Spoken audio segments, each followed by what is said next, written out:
kids and adults do communicate differently.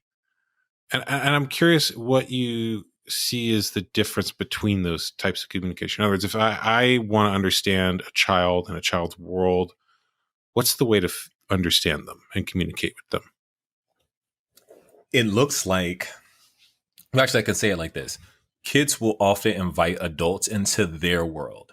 If a kid hands you a stuffed animal or a little toy, they're inviting you into the world that they've just created.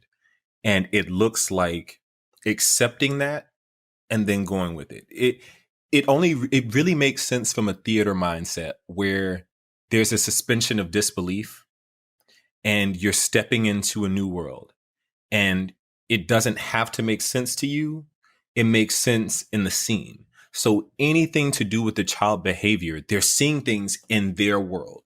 So you have to step into their world to understand how they're seeing things, how they're perceiving it, how they're operating in that world. The difference between that and adults is adults have a shared reality and a shared perspective, generally speaking.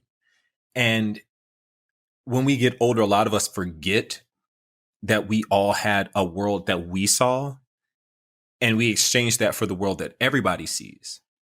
And so our goal is to get to their world, understand what they're seeing, understand how they're perceiving the world, and then try to, like I said before, bridge that gap. That's really the only difference between adults and kids. They have their own individual worlds that they can, like, kind of little bubbles where this is my world.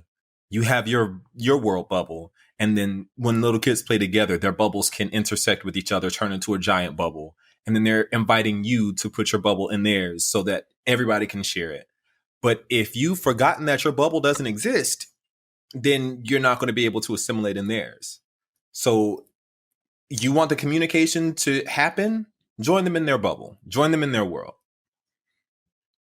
It also reminds me of the theater principle, yes and, which a lot of adults know but with children. And when they hand the toy, they're like, no, we're not doing that now. No. Yes, and. Yeah. Let's take it a little bit farther. You can, in improv specifically, you can set parameters for the game, and they'll play that game. That's okay. It's setting boundaries and structure. You can do that. But it's learning how to go with the flow as opposed to being a wall that they just crash upon.